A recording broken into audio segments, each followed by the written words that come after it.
안녕하세요. 마흔을 바라보고 있는 아줌마입니다. 딸 하나, 아들 하나, 남편과 같이 살고 있어요.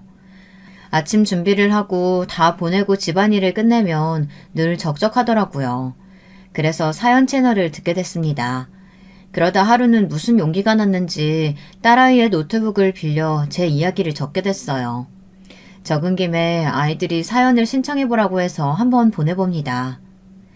저는 일찍이 철이 들었습니다. 어머니 아버지께서 장사를 하셔서 늘 일찍 집을 나가셔서 제가 집안일을 도왔고 가끔 어머니께서 부업으로 집에서 일을 하시면 저도 함께 도왔습니다. 첫째라 늘 제가 동생들을 챙겨야 했고 모범이 되어야 했어요. 다행히 동생들은 착해서 제 말을 잘 따라줬고요. 하지만 크고 나서는 막내가 말썽을 피우기 시작하더라고요.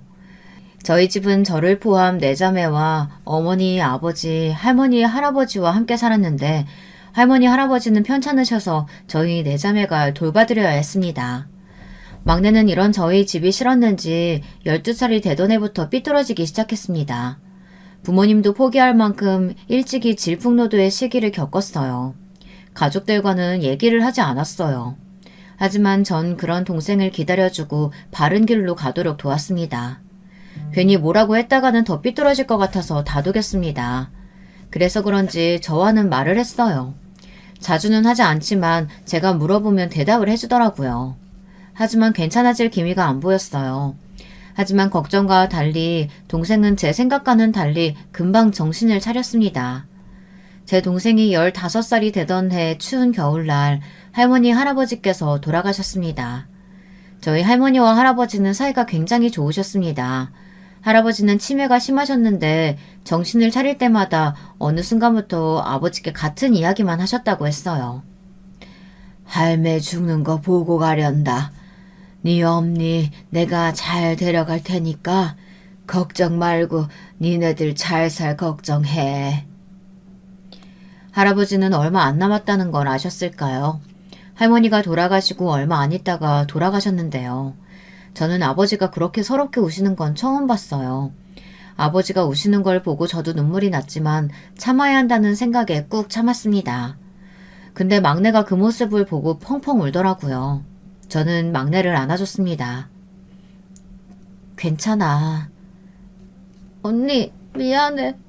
할머니, 할아버지, 죄송합니다.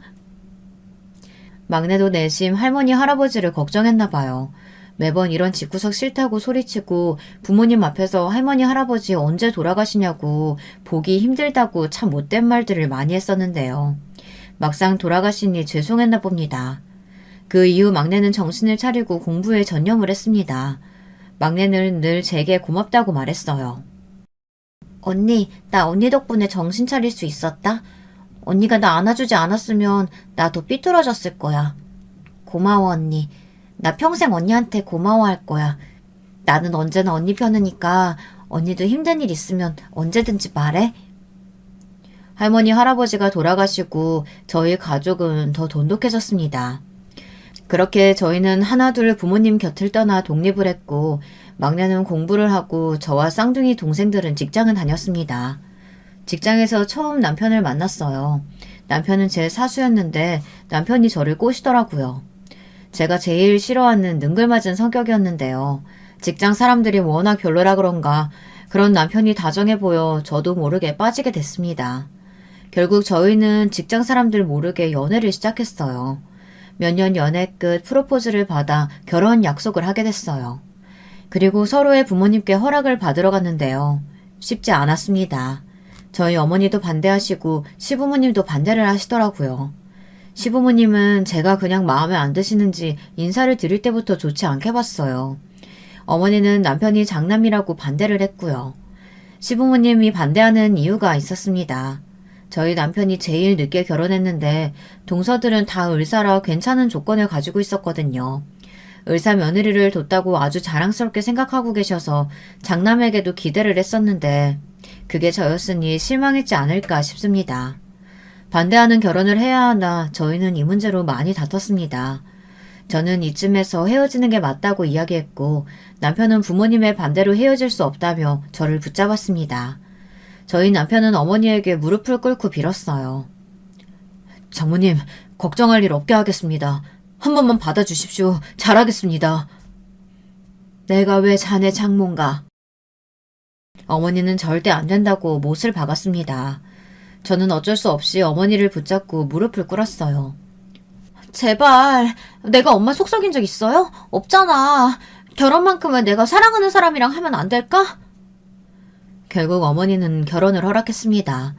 남은 건 시아버지 뿐이셨어요. 결국 허락을 받았습니다. 하지만 조건이 있었어요. 시댁에 들어가서 사는 조건으로 결혼을 했습니다. 어머니는 그 소식을 듣고 힘들 거라고 반대를 했지만 저는 괜찮을 거라고 설득을 했습니다. 힘들지 않을 거라 생각했어요. 어렸을 때부터 가족들을 챙겨서 시댁살이는 자신이 있었거든요. 근데 제가 왜 그랬을까요? 부모님이 말리는 이유는 다 있다고 생각합니다. 저희 가족을 챙기는 일과 시댁 식구들을 챙기는 일은 참 다르더라고요. 결혼하고 첫날 아침에 일찍 일어나 냄비밥을 준비하고 반찬도 어제와 반찬을 다르게 준비해야 했어요. 시어머니와 같이 준비를 했는데 시어머니의 잔소리 때문에 더 힘들었어요. 차라리 혼자 했으면 했어요. 그래도 어렸을 때부터 집안일을 해서 그런지 요리를 하는 건 어렵지 않았어요. 늘 일찍 일어나는 습관이 있어서 일찍 일어나는 것도 힘들지 않았습니다. 시어머니의 잔소리와 시아버지의 탐탁지 않은 눈빛을 빼면은 나쁘지 않았습니다. 어렸을 때부터 부지런히 집안일도 하고 일도 해서 그런지 힘들지는 않았어요. 하지만 문제는 동서들이었습니다. 동서들이 무슨 문제냐고요? 저도 동서들이 문제가 될 줄은 몰랐습니다. 공부도 열심히 하고 의사라 성격도 친절할 줄 알았는데 자기 잘난 맛에 살고 남을 무시하더라고요. 가끔이지만 서방님들도 저희 남편을 무시하는 말을 할 때가 있더라고요. 물론 일부러 그런 건 아닌 것 같다는 느낌을 받았지만 무의식적으로 나온다는 건 뭐겠습니까? 은연중에 그런 생각을 가졌다는 거 아니겠어요? 여러분들이라면 남편이 그런 말을 들었을 때 어떻게 하실 건가요? 저는 아무 말도 못했습니다. 남편이 사람 좋은 미소로 왜 그렇게 말하냐며 그냥 웃어넘기는데 제가 어떻게 말하겠어요. 서방님들이야 아무 악의 없이 말을 한다고 쳐도 동서들은 뭔가 모르게 알고 말하는 것처럼 행동을 하더라고요. 괜히 제가 보는 앞에서 시부모님께 용돈을 드리고 제게 미안하다고 말을 하는 게 아니겠어요. 얄밉지 않나요? 아니 그냥 줄 수도 있다고 생각은 해요. 하지만 왜 그걸 미안하다고 말을 하는지 이해가 되지 않더라고요. 어머님, 아버님, 이번엔 좀 넉넉히 넣어드렸어요. 저번에 조금만 드린 것 같아서요. 아유, 뭘 또 이런 걸 챙겨. 지난번에 줬으면서. 고맙게 받으마. 내가 을사며느리 덕에 호강을 누린다, 호강을 누려.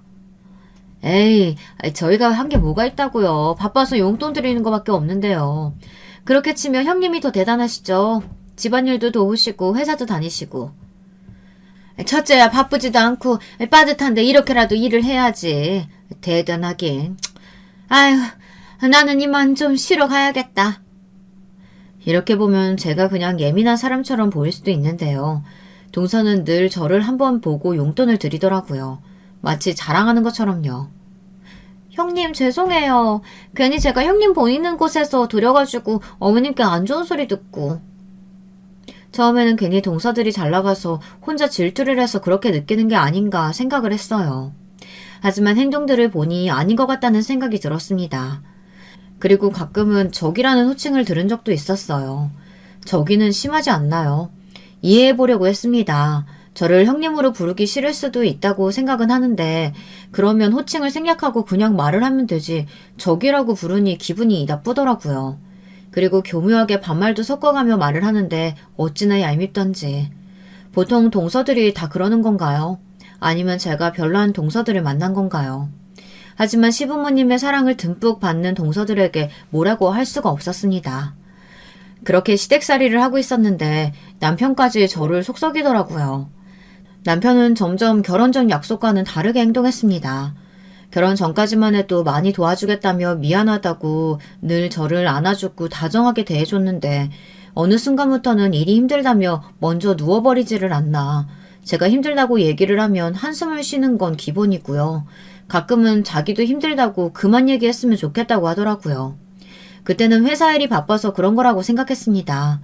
역시나 회사 일이 좀 정리되고 나니 남편도 그때는 예민했다면서 미안하다고 사과를 하더라고요.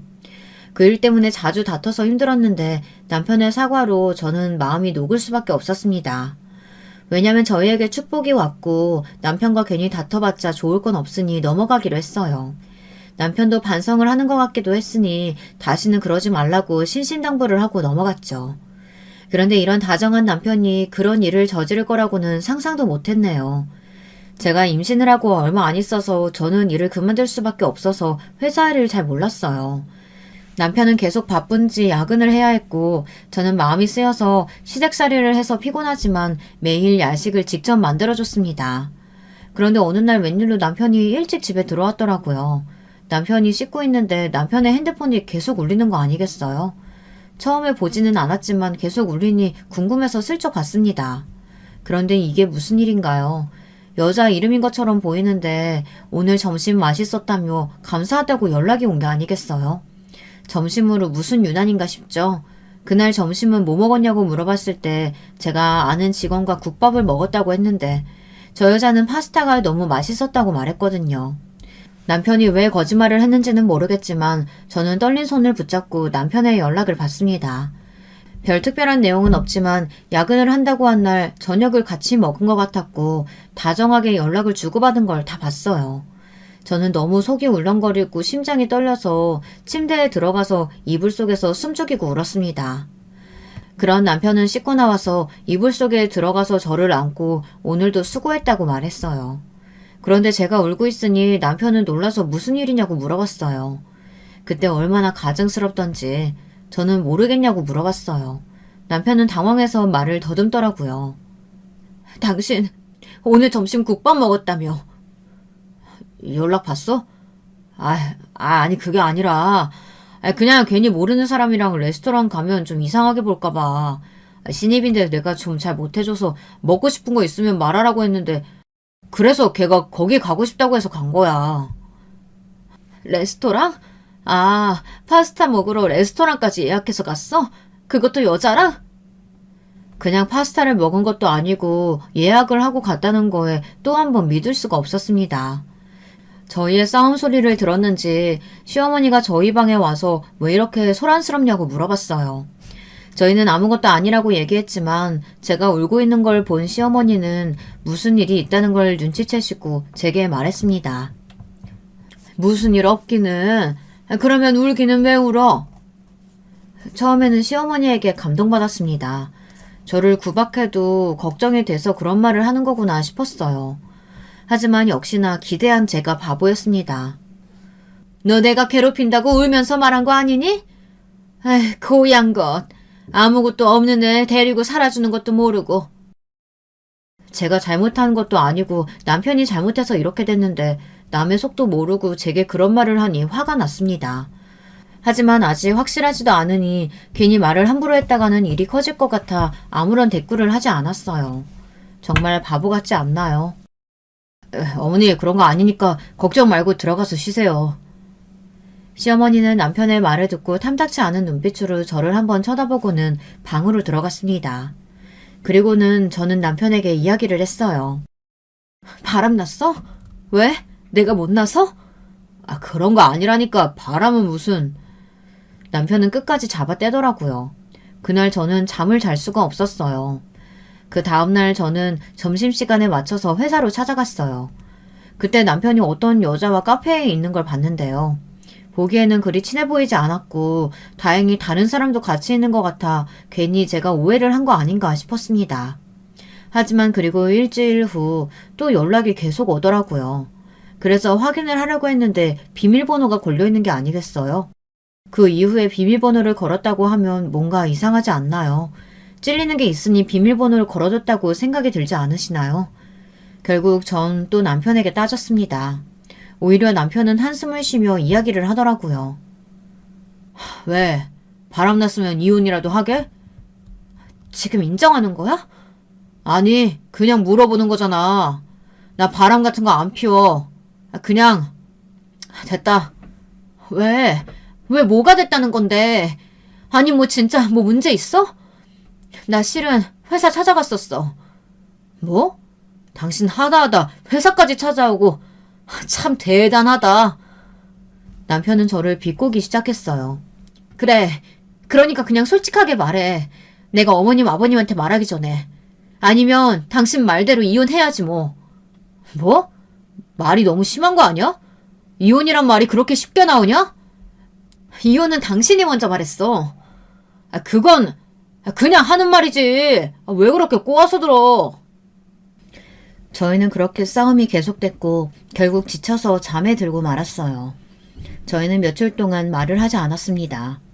답답한 마음에 저는 막내에게 전화를 했어요. 막내는 그 소식을 듣자마자 화를 내며 자기 집으로 오라고 했지만 저는 시부모님의 눈치 때문에 갈 수가 없었어요. 막내에게 말을 해도 역시나 찝찝한 마음은 없어지지 않았습니다. 그런데 어느 날 막내에게 전화가 오더라고요. 언니, 형부 진짜 너무한 거 아니야? 왜, 무슨 일 있어? 뭐 너 남편이랑 전화했어? 너 뭐 쓸데없는 말 한 건 아니지? 내가 누구야? 언니라면 나 발벗고 나서잖아. 내가 회사 근처에 좀 있어봤지. 아니 근데 글쎄 회사에서 어떤 여자랑 형부가 같이 나오더라? 그리고 택시 타고 어디 가는 거 봤어. 미친 거 아니야? 어떻게 언니한테 그럴 수가 있어? 잠시만, 잠깐 끊자. 나 좀 생각 좀 해보게. 미안해, 언니. 내가 또 마음대로 했나? 나는 언니가 걱정할까봐 혹시 몰라서 본 건데. 아니야, 알려줘서 고마워. 차라리 알고 나니까 찝찝한 건 없어졌어. 나중에 내가 연락할게. 동생이 전화를 끊고 저는 천천히 생각을 해봤습니다. 그리고는 바로 남편에게 전화를 했어요. 역시나 남편은 전화를 받지 않더라고요. 저는 받을 때까지 전화를 했습니다. 결국 남편은 제 전화를 받았어요. 왜? 나 회의 중. 어디서? 어디긴 회사에서 해야지. 설마 너 나 의심하는 건 아니지? 아니지. 끊어. 이로써 남편의 바람이 확실해졌어요.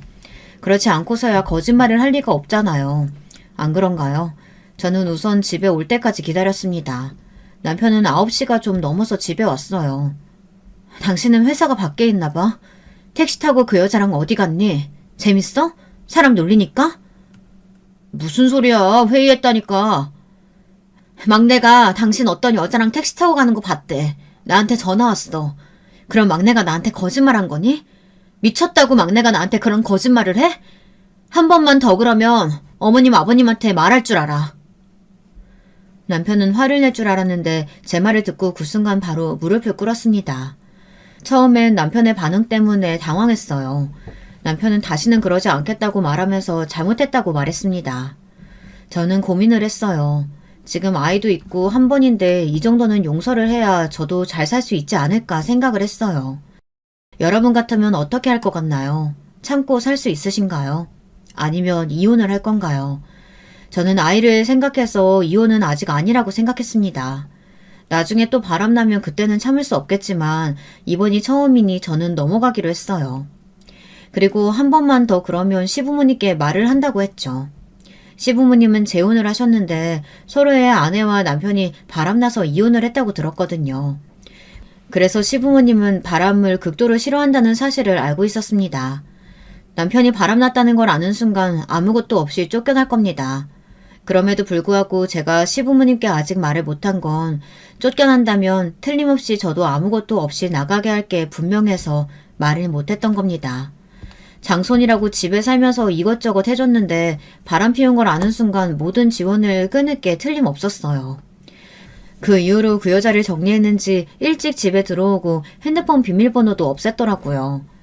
그리고 제 눈치를 보며 제가 조금만 힘들어해도 힘든 거 있냐며 저에게 안마를 해주는 게 아니겠어요. 처음부터 그러면 됐었는데 걸리고 나서 이런 행동을 하니 씁쓸하기는 했습니다. 그래도 노력하는 모습을 보면 자기도 반성하는 것 같아 다 받아줬어요. 그리고 저는 출산을 하게 됐고 남편은 지극정성으로 저를 돌봐주었고 저는 그 모습에 마음이 풀어져 바람 피우는 걸 잊어야겠다고 결심했습니다. 그런데 이 모습이 시어머니 눈에는 꼴불견이었나 봅니다. 어느 날 시어머니가 제게 한 소리를 하더라고요. 아니 남편을 얼마나 삶아 먹었으면 우리 애가 찍소리도 못하고 눈치 보면서 행동하니? 너 우리 애한테 너무 뭐라고 한 거 아니야? 진짜로 억울했습니다. 저는 당장이라도 남편의 외도 사실을 말하고 싶었지만 참았어요. 어머니, 저는 아무 말도 안 했는데 남편이 그러는 거예요. 저는 뭐 아무것도 안 했어요. 출산하고 힘들어해서 그런 거 아닐까요? 그런데 그 이후로 시어머니의 행동이 조금 달라지시더라고요. 원래도 제게 친절하게 대하지는 않았지만 뭔가 모르게 조금 차별을 당하고 있다는 생각이 들더라고요. 시어머니가 밥 먹을 때도 차별을 하지 뭡니까? 가끔 그런 시어머니가 있다고는 들었거든요. 근데 저희 시어머니가 그럴 줄은 몰랐습니다. 아무리 그래도 유치하게 이런 차별은 안 할 거라고 생각했는데 사소한 걸로 차별을 두더라고요. 먼저 밥을 먹을 때 저는 전에 남았던 밥을 주고 다른 식구들은 다 갓 지은 밥으로 주더라고요. 하지만 저는 어릴 때부터 동생들에게는 갓 지은 밥을 주고 저는 남은 밥이나 동생들이 먹다 남은 반찬들과 밥을 맛있게 먹었어서 아무렇지도 않았어요. 또 고기를 먹을 때 저만 탄 부분을 주더라고요. 하지만 그것 또한 어릴 때부터 괜찮은 부위는 동생들에게 주고 저는 좀 타거나 지방이 많은 부분을 먹어서 그런지 아무렇지도 않았습니다. 그저 그냥 차별하는 게 눈에 보여서 그거 자체가 기분이 안 좋았어요. 그런데 제가 잘 먹어서 그런가 시어머니가 약이 오른 게 보이더라고요. 어느 날은 제게 살을 빼야 하지 않겠냐며 밥을 강제로 조금만 주는 게 아니겠어요? 저는 원래 살이 잘 찌는 체질이 아니라 말랐었는데 임신할 때 좀 많이 먹어서 정상 체중보다 조금 위로 쪘었거든요. 임신을 했어도 절대 뚱뚱한 편이 아니었는데 그냥 제가 꼴 보기 싫었는지 다이어트를 하라고 하더라고요. 출산 후에도 여자는 몸매 관리 좀 해야지. 계속 밥만 먹으니 그렇게 배는 안 빠지지. 너 앞으로 조금만 먹어라. 산후조리도 제대로 못하고 시댁살이 하느라 몸이 지쳐있는데 밥까지 못 먹으니 힘이 없더라고요. 밥을 조금만 먹으니 기운도 안 나고 제대로 집안일을 할 수가 없었어요. 너는 엄마가 돼서 힘을 좀 내야 되는데 매일 힘이 없이 다니니 애가 뭘 배우고 배우겠어? 힘 좀 주고 다녀. 그 말을 듣고 시어머니는 찔렸는지 더는 그 소리를 안 하더라고요. 그 이후로 저녁 때는 식사량이 조금 늘기는 했지만 여전히 부족했습니다.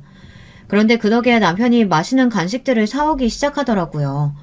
남편은 시어머니가 가끔 이상한 고집을 피울 때가 있다고 그러면서 몰래 맛있는 음식들을 제게 주더라고요. 그래서 저는 그걸로 버틸 수가 있었어요.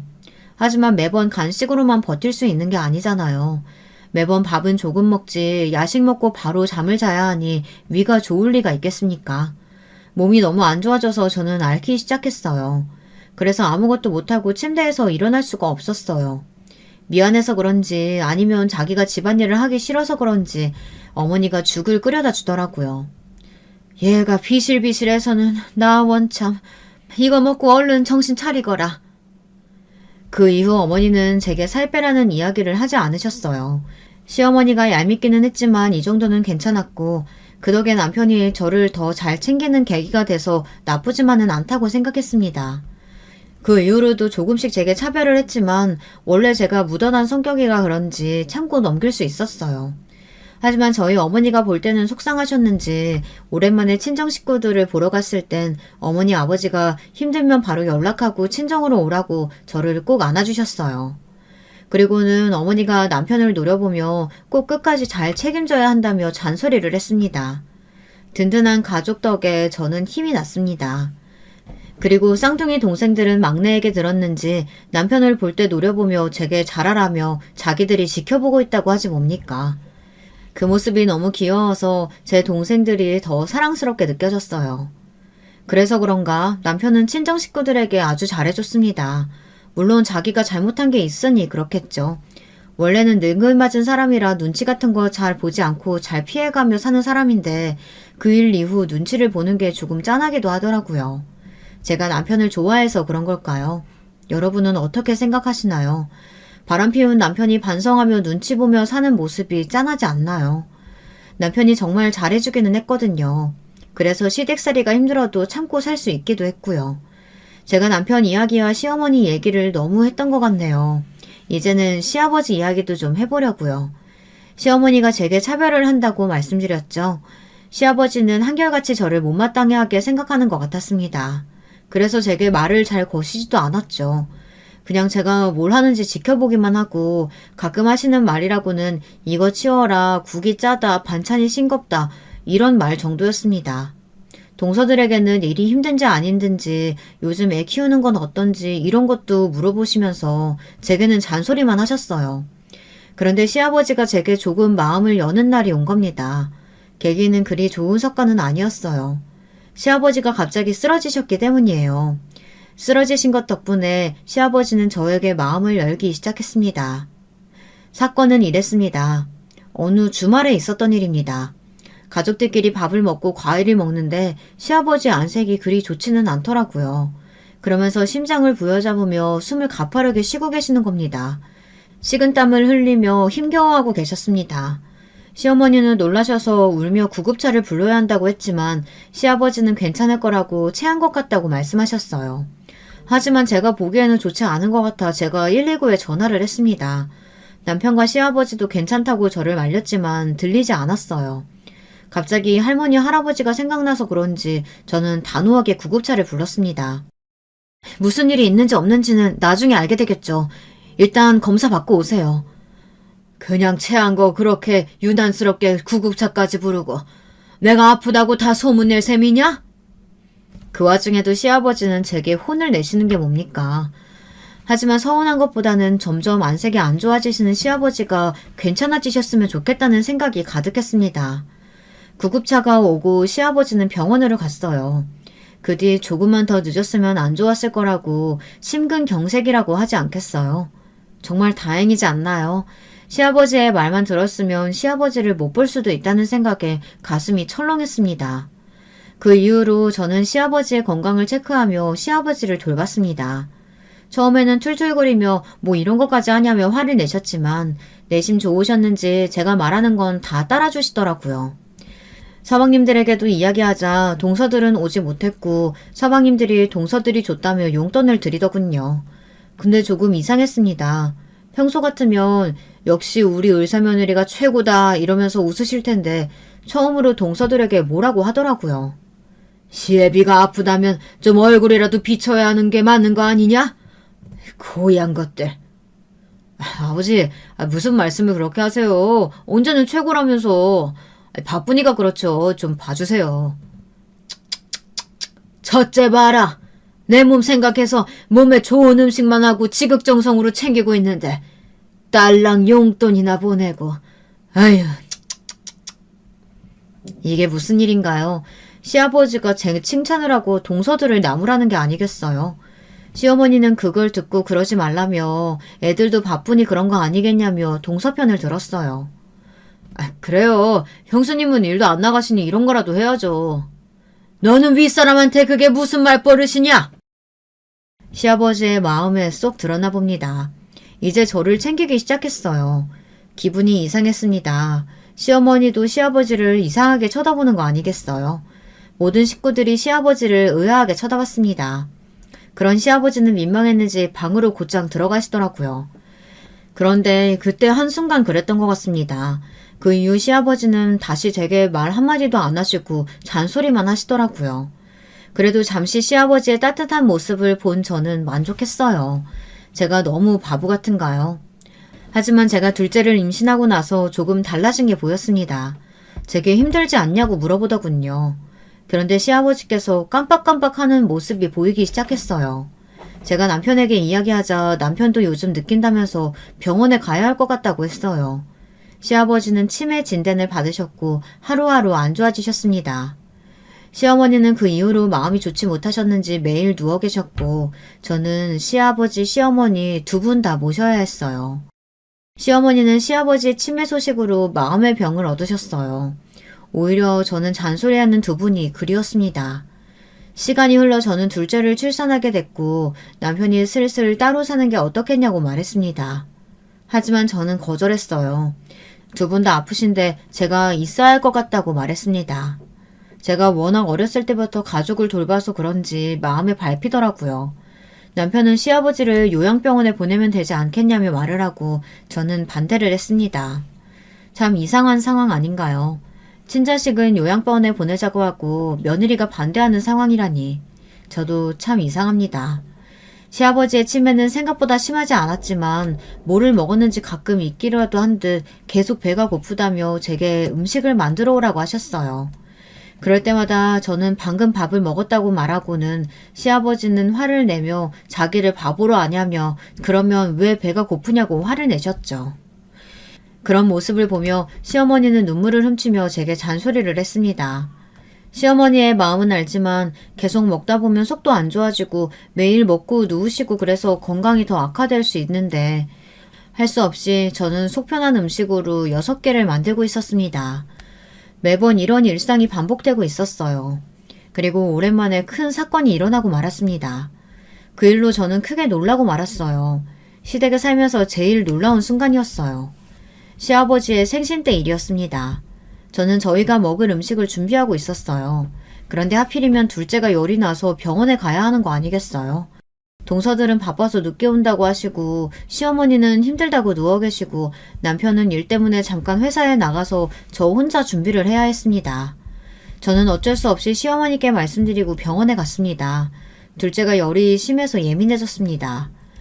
저희 아이들이 절 닮아서 그런가 참 얌전하고 속도 잘 안 썩였는데요. 첫째도 그렇고 둘째도 그렇고 다들 조금씩 잔병이 많더라고요. 그래서 그것 때문에 속을 좀 알았는데 하필 시아버지 생신 때 아파서 저는 이것저것 신경 쓰느라 예민해질 수밖에 없었어요. 순간 저도 피곤함과 서러웠던 게 터졌는지 누워있는 시어머니가 너무 원망스럽고 회사에 있는 남편에게 화가 났고 바쁘다고 늦게 오는 동선에도 참 밉더라고요. 누구는 이렇게 고생하며 생신을 준비하고 있는데 나머지 식구들은 마음 편하게 하고 있으니 말이에요. 병원에 다녀온 뒤 저는 다시 음식을 준비했습니다. 평소 같으면 아무렇지 않게 준비했을 텐데 너무 힘이 들더라고요. 그래도 어쩌겠어요. 제가 하지 않으면 아무도 할 사람이 없는데. 저는 동서들에게 전화를 했습니다. 동서들은 바빠서 일찍 못 간다고 말했는데 왜 전화하냐며 짜증을 내는 게 아니겠어요. 그런데 제 느낌상 같이 있는 것 같다는 생각이 들더라고요. 동서들의 전화 배경소리가 같은 것 같더라고요. 설마 하고 넘겼지만 찝찝한 기분은 지울 수가 없더라고요. 진짜 만약 같이 있다면 바쁘다는 건 거짓말이 아닐까요? 남편이 돌아와 저를 도와 음식을 나르고 둘째를 봐줬습니다. 그러니 그제서야 동서네가 도착했더라고요. 그런데 같이 도착하는 게 아니겠어요? 둘이 어떻게 같이 왔대? 잠깐 시간 맞아서 같이 만나서 왔어요. 저기 커피 마시죠? 커피 사왔어요. 고마워 동서. 그리고 저기가 아니고 형님. 제가 너무 예민했나 봅니다. 평소에는 별말 없이 넘길 텐데 그날은 화가 났는지 짚고 넘어갔어요. 형님, 에이 자기도 모르게 그냥 한 말인데 그걸 민망하게 짚고 넘어가요 무슨. 그래 피곤하면 그럴 수 있지. 아가 그래도 저기가 뭐니? 형님이라고 불러야지. 시어머니는 동서들이 와서 기분이 좋아졌는지 기운을 차렸더라고요. 시아버지의 생신 축하가 시작되고 저희는 다 같이 음식을 먹었습니다. 그런데 서방님이 살짝 음식이 싱겁다며 다시 해야겠다고 하는 게 아니겠어요? 그때 남편이 뭐라고 해주면 좋겠는데 남편은 웃으면서 자기는 괜찮은 것 같다며 그럼 자기가 대신 하겠다고 하더라고요. 그걸 보고 동서는 저희 남편에게 음식을 해본 적은 있느냐고 뭐라고 하는 겁니다. 근데 그건 동서가 실수한 것 같아요. 아무리 그래도 자기 남편 형인데 형에게 뭐라고 하면 시어머니는 가만히 있을까요? 너는 그게 무슨 말버릇이니? 예쁘다고 오냐오냐 하니까 아무 생각 없이 다 뱉지? 너도 그래. 싱겁기는 니네 아버지 입맛에 딱 맞춰서 했는데. 시어머니의 말에 서방님과 동서는 아무 말도 못했습니다. 그때 작은 동서가 말을 꺼냈어요. 어머니 죄송해요. 일부러 그런 건 아니었는데. 어머니 그건 그렇고 저희 해외로 놀러 가는 건 어때요? 형님네가 집이 있으니까 어머님 아버님 저희 식구들에서 같이 해외여행 가요. 동서는 늘 그랬듯 웃어넘기며 시어머니가 좋아할 만한 소재를 꺼내 말을 했습니다. 그런데 이번에는 반응이 좀 다르더라고요. 아휴 나도 가고 싶지. 그런데 너희 아버지만 봐도 제대로 갈 수 있을지 모르겠다. 가서 길이라도 잃어버리면 이 양반은 찾지도 못해. 시아버지가 걱정되셨는지 반대를 하더라고요. 의도와는 다르게 흘러가서인지 동서는 당황하는 게 보이더라고요. 그렇게 대화가 중단됐고 다 먹고 나서 치우려고 했는데 더는 일을 못할 것 같아 다 먹은 접시를 갖다 놓는 동서들에게 고무장갑을 건넸습니다. 이제 설거지 좀 해줘. 너무 힘들어서 내가 설거지까지는 못하겠네. 좀 늦게 왔으면 이 정도는 괜찮지? 둘이서 하면 금방 끝날 거야. 근데 그때 정말 황당한 말을 하기 시작하더라고요. 이런 건 집에서 노는 형님이 해야죠. 바쁘게 저희는 환자들 보고 왔는데 그럼 저희는 안 힘들겠어요? 그러고는 제 얼굴에 고무장갑을 던지는 게 아니겠습니까? 제 인내심은 바닥이 났습니다. 고무장갑을 맞는 순간 저는 화를 참지 못했어요. 그런데 갑자기 누군가 동서들의 머리채를 잡는 게 아니겠어요? 시아버지가 동서들의 머리채를 잡고 거실로 끌고 나갔습니다. 서방님들과 남편은 놀라서 시아버지를 말렸고 동서들은 당황해서 아무 말도 못하고 있었어요. 시어머니도 그 광경을 봤는지 모르는 척 고개를 돌리더라고요. 고무장갑을 던져? 이게 어디서 버르장머리 없게 윗사람 얼굴에 고무장갑을 던져? 뭐? 재수씨, 지금 우리 마누라 얼굴에 고무장갑 던졌어? 너희들이 그렇게 잘났어? 어디서 던지기는 던져? 이년들아, 내 하나밖에 없는 며느리 얼굴에 고무장갑을 던져? 순간 저는 잘못 들은 줄 알았습니다. 하나밖에 없는 며느리라니 시아버지는 치매 때문에 착각을 하고 있는 게 틀림없었어요. 아버님 진정하시고 하나밖에 없다뇨. 저희는 뭐예요. 그렇게 예쁘다 하셨으면서 제 머리채를 잡는 게 어딨어요. 뭐? 이년이 또 말 대답을 해? 너 언제 정신 차릴래? 시아버지는 또 동서들의 머리채를 잡으며 흔들기 시작했습니다. 아버님 진정하세요. 진정? 지금 진정하게 생겼냐? 경우 없게 어른들 앞에서 말 대답이나 하고 버르장머리 없이 윗사람한테 물건 던지고 그리고 내가 모를 줄 알았냐? 니들들 다 첫째 무시하고 살았잖아. 우리가 무시한 적이 없는데 니네가 무시를 해. 그리고 너네 내가 아팠을 때 한 번이라도 보러 온 적은 있었냐? 힘내라고 돈만 딸랑 보내고 그럼 늙은 노인네가 돈 들어왔다고 좋아할 줄 알았어? 첫째는 이것저것 힘들다고 몸보신할 거 챙겨주고 왔는데 니네는 뭘 했다고 그렇게 당당해? 아버님 너무하시는 거 아니에요? 저희 예쁘다고 할 땐 언제고 이렇게 머리를 뜯으시면 조용히 안 해! 너 니네가 그동안 무시한 거 혼 좀 나봐야 정신을 차리지 이것들이! 시아버지는 계속 동서들의 머리채를 잡았어요. 여보 좀 말려봐. 아버님 미치셨어요? 아니 미쳐도 좀 곱게 미쳐야지 왜 이러세요? 앞으로 저희 안 올 거예요. 이 할아버지가 미쳤나? 왜 이래? 그때 둘째 서방님이 시아버지에게 동서를 떼어내시더니 동서의 뺨을 때렸습니다. 순간 저희 식구들은 모두 조용해졌어요. 너 미쳤어? 할아버지? 곱게 미쳐? 미친 건 너지. 지금 아버지한테 뭐라고? 네가 잘못했으면서 어디서 소리를 쳐? 미쳐? 아니 아버님이 아무것도 아닌데 머리채를 잡는데 미치지 않고서야 내 머리를 잡을 수가 있어? 그리고 미친 건 너지. 왜 나를 때려? 너 미쳤어? 잘못은 네가 했지. 네가 형수 얼굴에 고무장갑 던졌다며. 그리고 아버지한테 그게 무슨 말버릇이야? 그런데 너가 왜 내 뺨을 때리냐고. 미쳤어? 너? 지금 너 내 아들한테 너라고 미쳤냐고? 너 미쳤니? 너보다 나이 훨씬 많은데 너? 이게 오냐 하니까 눈에 뵈는 게 없지? 이 미친년이 내 아들을 무시해? 어머니는 또 동서의 뺨을 때리려고 했습니다. 저는 어머니를 말렸어요. 이제 그만하세요. 다들 정신들 좀 차려보세요. 저는 모든 가족들을 다 말렸습니다. 동서 사과해. 나한테 고무장갑 던진 거, 그리고 나 무시한 거. 그리고 아버님, 저를 위해 그러신 거 감사해요. 그런데 저도 당황스럽네요. 동서들 예뻐하고 저 무시해도 참았고요. 어머님이 저 차별하고 그거 다 참았어요. 그리고 서방님들도 그래요. 제 남편 은근슬쩍 무시하고 동서들이 저 무시하는 거 알면서도 아무 말도 안 하셨잖아요. 그런데 이제 와서 왜 이러시는 건데요? 저는 답답한 마음에 그동안 못했던 말을 다 토해냈습니다. 그리고 그거 아세요? 어머니가 제 남편 삶아먹었다면서 뭐라고 하고 차별한 거, 그거 애기 아빠가 다 잘못해서 그런 거예요. 어머님, 아버님 아시면 쓰러질까봐. 어머님, 아버님이 제일 싫어하는 행동에서 제가 말도 안 하고 그동안 참은 거라고요. 남편은 놀란 눈으로 저를 쳐다봤어요. 여보, 그게 무슨 소리냐? 왜, 내가 몰랐을 것 같아? 당신이 이때까지 잘했다고 생각하지? 근데 아니야. 그 여자가 오늘 연락 왔어. 당신 너무 좋다고. 그게 제정신이야? 그리고 오늘 만났다며? 오늘 회사 간다고 나갔잖아. 근데 말하던데? 자기랑 만났다고?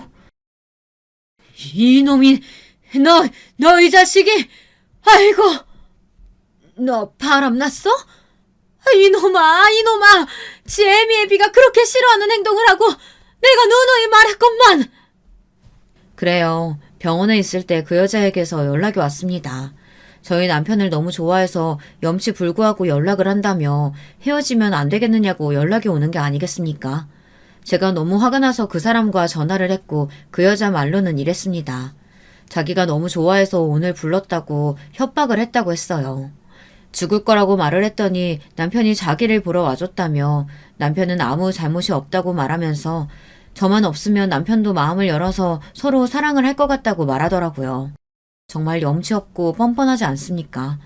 가정이 있는 사람을 좋아하면 조용히 좋아하던가 마음을 접던가 해야 하지 않나요? 뻔뻔하게 제게 연락을 하니 저는 열이 받았어요. 남편은 아무런 잘못이 없다더니 거짓말을 하고 나간 게 너무 배신감이 들었습니다. 나중에 말을 하려고 했는데 결국 저도 참다 모든 걸 다 뱉어버렸습니다. 오히려 마음이 홀가분해졌어요. 그게 아니고 죽겠다고 그러니까 나갈 수밖에 없었어. 나는 말했어. 더는 안 좋아한다고. 당신밖에 없다고. 이놈아, 너는 그게 말이냐? 그리고 시아버지가 제 남편 뺨을 때렸습니다. 솔직히 좀 놀랐어요. 시아버지가 남편을 때릴 줄은 몰랐거든요. 저희 집은 개판이 되었습니다.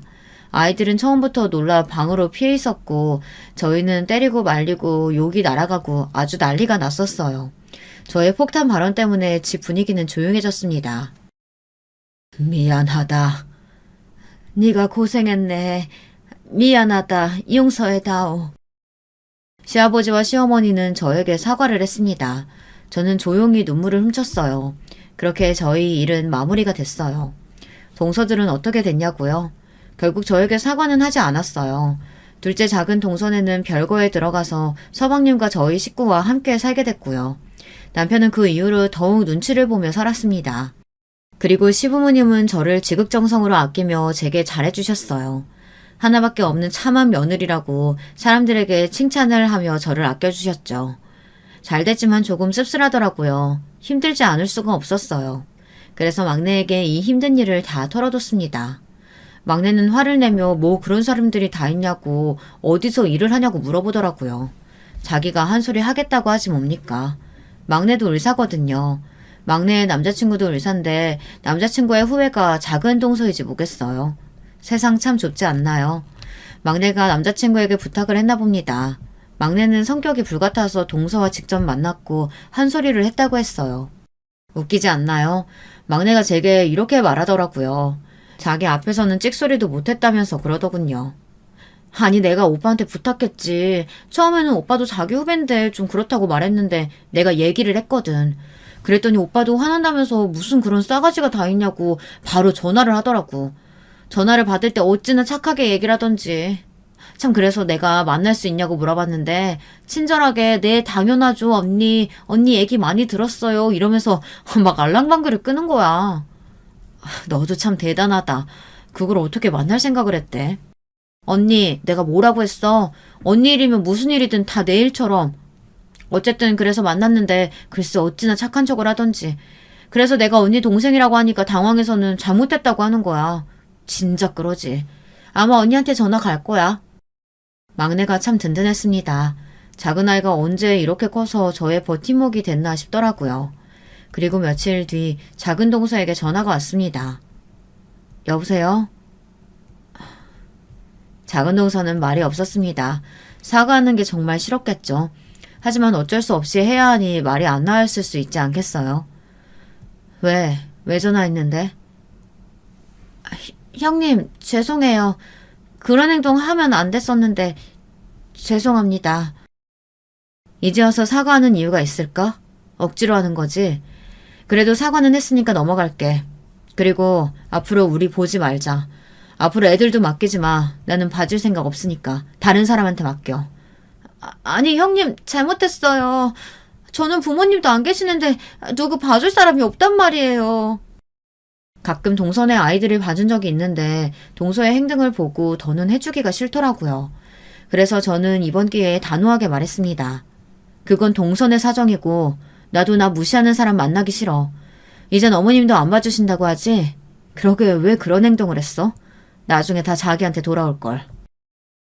그렇게 저는 작은 동서네와 인연을 끊었습니다.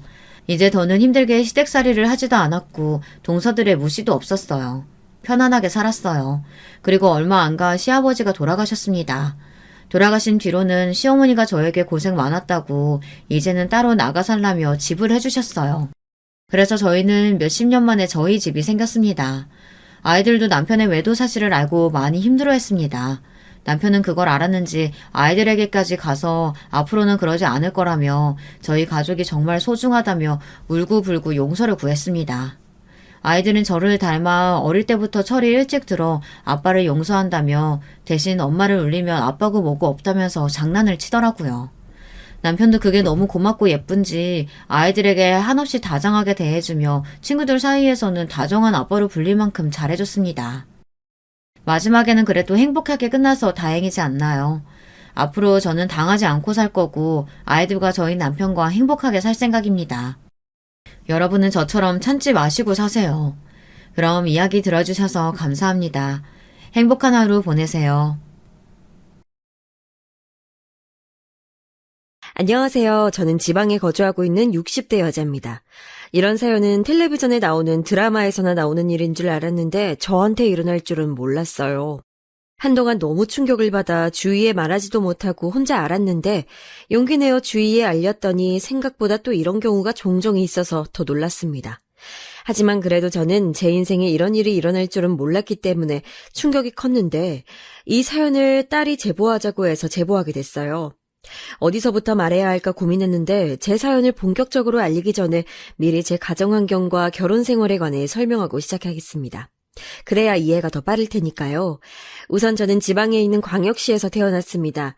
무남동녀 외동딸로 태어났고 가난한 집에서 자랐습니다.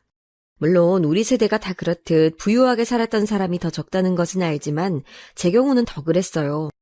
쪽방 크기의 집에서 아빠, 엄마, 그리고 제가 같이 살았는데 3명이 자려고 누우면 가득 차서 움직일 수도 없는 크기였습니다. 그나마 어릴 때는 제가 몸집이 작으니 중간에서 자면 괜찮았는데 점점 몸이 커지면서는 불편했어요. 그래도 다행인 것은 자식이 저 하나밖에 없으니 돈 들어갈 곳이 저밖에 없었죠. 뭐 그렇다고 제가 엄청난 지원을 받은 건 아니고 그냥 딱 굶지 않고 다닐 정도였습니다. 우리 부모님, 특히 엄마는 다른 건 몰라도 제가 밥 굽는 것은 너무 싫어하셔서 없는 형편이지만 도시락은 꼭 챙겨서 다닐 정도였으니까요. 아버지는 한창 그때가 우리 옆 동네가 개발되며 막노동을 할 곳이 매우 많아 거기서 일하셨습니다. 새벽부터 나가서 안전모를 쓰고 종일 일하셨는데 여름에는 덥게 일하고 겨울엔 춥게 일하셨어요. 부모님은 비교적 어린 나이에 저를 낳아서 대학에 가거나 수준 높은 교육을 받지 못했다고 합니다. 그래서 또래 친구들과 비교했을 때 부모님 나이가 더 어렸는데 전 그게 오히려 좋았어요. 엄마와 아빠와 친구처럼 지냈고 허물없는 사이였거든요. 아버지는 장난을 되게 좋아하셔서 몰래 학교에서 집에 가는 제 뒤를 밟았다가 깜짝 놀라게 하고 이런저런 장난을 많이 치셨습니다. 그래서 어렸을 적 우리 집을 생각하면 굉장히 가난했는데 그래도 행복했던 기억이 대부분입니다. 가난해서 풍족하게 먹지는 못했어도 빵 하나가 있으면 그걸 셋이 쪼개서 나눠 먹었던 기억도 나고 지금 생각해도 웃음이 나오는 기억들이에요. 하지만 그런 소중한 기억도 오래가지 못했고 제가 중학생을 올라가며 깨지게 됐습니다. 이유는 아버지가 갑자기 돌아가셨어요. 살면서 저도 나이가 있으니 주변 친구들의 부모님이 돌아가시는 경우가 꽤 있는데 대부분 몸이 아프셔서 돌아가시더라고요. 암에 걸리시는 게 보편적이고 어디 관절이 아프거나 심장병, 당뇨병 혹은 그냥 노환도 많습니다. 하지만 저희 아버지는 제가 앞서 말했듯 제 친구들 부모님과 비교했을 때 상당히 젊으셔서 그런 병에 걸리셔서 돌아가신 건 아니에요. 아버지는 공사장에서 일하다가 발을 헛디뎌서 추락사고로 돌아가셨습니다. 저는 그날이 아직도 기억나는데 계절은 봄이었고 학교에서 그 소식을 들었어요. 그날 아침에 아버지가 제가 학교에서 돌아오면 같이 시장에 가서 국수를 먹자고 해서 신난 채로 학교에 갔던 것도 기억해요. 점심도 먹고 수학 수업을 듣고 있었는데 갑자기 담임 선생님이 들어오시더니 저를 따로 불러내셨어요. 순이야, 아버지 돌아가셨대. 빨리 가방 챙겨서 나와. 병원으로 가야 할 것 같아.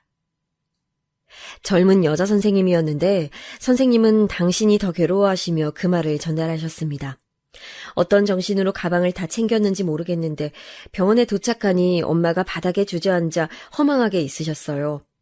그냥 진짜 넋을 놓은 것처럼 엄마는 앉아있다가 제가 병원에 도착한 것을 보니 갑자기 제 앞을 막으며 아버지가 돌아가신 모습을 보지 못하게 막으셨죠.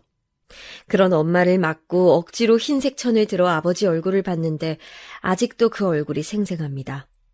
아버지는 매우 고통스러워하며 돌아가셨는데 눈도 감지 못해서 의사가 감겨줬다고 하더라고요. 아버지를 그렇게 갑작스럽게 보내고 나서 그 뒤로는 안 그래도 가난한 우리 집이 더 가난해졌습니다. 아버지가 막노동하고 엄마는 식당에 나가서 일했었는데 이제 아버지가 벌어오는 돈이 없으니 자연스럽게 더 가난하고 막막한 생활이 시작됐어요. 진짜 그 시절을 생각하면 너무 배가 고팠던 기억이 대부분입니다. 전 집안 사정을 뻔히 아니까 고등학교에 진학하지 않으려고 했어요. 대신 공장에 가서 돈을 벌어서 엄마와 조금이라도 우리가 굶지 않고 살기 위해 노력했습니다. 하지만 엄마는 제가 꼭 무슨 일이 있어도 학교에 진학해야 한다는 마음이 굳건했어요. 전 학교에 가지 않겠다고 하고 엄마는 왜 안 가냐고 하고 얼마나 싸웠는지 모릅니다. 결국 엄마는 아버지 얘기를 꺼내며 저를 설득시켰어요. 순이야, 너 고등학교 가는 거 아버지가 얼마나 바랐는데. 고등학교는 나와야 그래도 먹고 사는 게 더 쉬워서 그래. 저는 저 말을 듣고 결국 고등학교에 진학하게 됐습니다. 버스를 타고 1시간은 가야 나오는 학교에 다니느라 얼마나 힘들었는지 몰라요. 그래도 엄마가 힘들게 식당에서 밤늦게 일하며 돈 벌어오는 것을 누구보다 잘 아니까 내색하지 않았습니다. 실업계 고등학교였는데 전 거기서 회계를 배웠어요. 고등학교도 당연히 돈이 없으니 힘들게 다녔습니다. 그때 당시 우리 학교는 도시락을 싸오라고 했는데 다른 친구들의 도시락 반찬을 보고 얼마나 부러웠는지 몰라요. 다들 햄이나 소시지 같은 반찬을 먹을 때 전 그냥 김치 하나였거든요. 그렇다고 엄마가 밉거나 그러진 않았고 오히려 그럴수록 내가 꼭 성공해야 한다는 사명감이 생겼습니다. 특히 이 마음은 제 친구 중에 부잣집 딸이 있었는데 걔네 집 놀러 갔다 오면서 더 커졌어요. 대문 밖에서부터 크기가 남달랐던 친구 명희의 집은 거짓말이 아니고 명희네 집의 화장실이 우리 집 크기보다 컸습니다. 다른 친구들은 명희에게 부럽다고 하며 간식을 잘만 먹었는데 저는 그 간식이 목으로 넘어가지도 않았어요. 명희 어머님은 참 우아하시고 다정하셨는데 그런 모습을 보며 저도 빨리 졸업해서 돈을 벌어서 우리 엄마 호강시켜줘야겠다고 생각했어요. 어릴 때부터 참 가난했지만 그래도 우리 가족은 세상에 서로밖에 없는 건 잘 아니까 사이는 또 좋았습니다. 아버지가 돌아가시고 나서는 특히 더 그랬어요. 엄마와 저는 사소하게 다투기도 하면서도 늘 서로가 우선이었습니다. 3년이 지나고 졸업하게 됐는데 엄마는 제 고등학교 졸업식 날 얼마나 울었는지 몰라요. 좋은 날이니 울지 말라고 해도 엄마는 눈물을 멈추지 못했습니다. 그리고 저는 고등학교 졸업식을 하기도 전에 취업하게 됐는데 학교에서 우수 학생들만 뽑아서 대기업에 합격시켜주던 제도가 있었어요. 아마 상고를 나오신 분들은 다 아실 텐데요. 전 제가 제대로 살기 위한 유일한 방법은 공부밖에 없는 것을 알았기 때문에 엄청나게 열심히 공부했습니다. 다행히 그런 저를 학교 선생님들이 예쁘게 봐주셔서 무사히 우수한 성적으로 취업도 할 수 있었어요. 다 좋았지만 한 가지 안 좋았던 점은 바로 엄마와 떨어져야 한다는 소식이었습니다.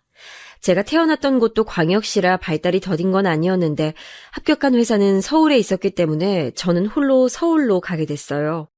처음엔 엄마도 같이 서울에 가려고 했는데 현실적으로 집을 다시 구하는 게 힘들기도 했고 또 둘이 살 곳을 구하는 것은 훨씬 더 힘들었습니다. 그래서 저는 혼자 20살이 되자마자 서울로 올라왔어요. 엄마와 둘이 살던 집도 작았는데 서울에 와서 혼자 살게 된 집은 더 작았습니다. 그 공간은 집이라기보다는 방이라고 해야 맞는 것 같은데 옥탑방이었어요. 버스를 2번 갈아타서 회사에 가야 했는데 그래도 돈을 버니까 그것마저 좋았습니다. 회사 상사들에게 잘 보이려고 출근도 빨리 하고 얼마나 애썼는지 몰라요. 물론 좋은 점만 있던 것은 진짜 당연히 아니고 처음 하는 사회생활은 상처를 더 많이 가져다 주었습니다. 퇴근하며 우는 것이 일상이었는데 엄마와 연락할 땐 아무렇지 않은 척 했었죠. 그렇게 3년을 일하면서 저는 최소한의 돈만 남겨두고 죄다 저축했었는데 엄마한테도 매달 돈을 보내줬습니다. 외식도 하지 않고 사고 싶은 것도 절대 사지 않고 옷도 한두 개로 돌려 입으며 차곡차곡 돈을 모았어요. 남들은 다 하는 연애도 하지 않고 열심히 돈을 모으고 있었는데 전 어느 날 청천벽력 같은 소식을 듣게 됐습니다. 바로 엄마가 아프다는 소식이었어요. 엄마는 제가 그 소식을 아는 것을 극도로 싫어하셨는데 병원 응급실에서 저한테 전화가 와서 알게 됐습니다. 심지어 심각한 사안이라기에 저는 다니던 회사를 그만두고 다시 광역시로 내려왔어요. 제가 이걸 말하면 저를 이해 못하는 분들도 많던데 당시에 저는 엄마가 세상 전부였고 제가 돈을 버는 이유도 엄마였습니다. 아버지도 안 계시고 유일하게 남은 가족이 엄마 한 명이 유일했는데 엄마가 돌아가시면 저는 제 인생도 끝나는 줄 알았어요. 엄마는 결사반대하며 말렸지만 회사를 그만두고 내려가는 결정 자체를 후회한 적은 단 한 번도 없습니다. 그만두기 전에 회사 부장님이 저를 붙잡으며 차라리 엄마를 서울로 모시고 오라고 하셨는데 저도 당연히 그 생각을 해봤어요. 하지만 엄마는 저에게 짐이 되기 싫다고 하시며 병원 치료도 거부했기 때문에 제가 내려가는 것으로 결국 결정했습니다. 엄마는 엄마가 자랐던 고향으로 가고 싶어 했는데 거기는 완전 시골이었어요. 다행히 회사에 다니며 모은 돈이 있어서 그 돈을 들고 저와 엄마는 시골로 갔는데 다행히 엄마가 어릴 때 자랐던 곳이라 엄마를 아는 분들이 몇 계셔서 적응하기가 수월했습니다. 엄마는 고향에 가니까 마음이 편해지신 건지 차도가 점점 좋아지셔서 의사가 말했던 기간이 지나도 계속 살아 계셨어요. 저는 시골에서 일자리를 찾으려고 노력했는데 서울에서 다녔던 큰 회사는 당연히 시골에 없었습니다. 결국 저는 버스터미널 옆에 작은 식당을 하나 열어서 동네 주민들과 외지인들에게 국수를 팔게 됐어요. 엄마는 서울에서 멀쩡하게 회사 생활을 하던 딸이 당신 때문에 시골에서 국수를 판다고 속상해하셨지만 그래도 저는 행복했습니다. 엄마랑 저는 떨어질 수 없는 사이였고 그때 저한테는 엄마가 1순위였으니까요. 아는 사람이라고는 엄마 한 명뿐이었는데 국수 가게를 운영하면서 나름 주변 상인들과도 친해지고 단골 손님도 생겨서 더 좋았습니다. 어쩌면 장사하는 게 더 나와 잘 맞는다고 느끼게 된 값진 경험이었죠.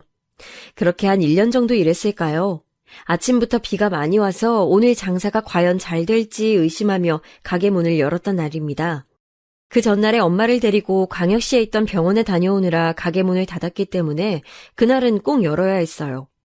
장사를 시작하고 다른 날보다는 확실히 손님이 덜 왔는데 오후 3시쯤 어떤 남자 한 명이 들어왔습니다. 동네 사람은 아니었는데 제 또래로 보였어요.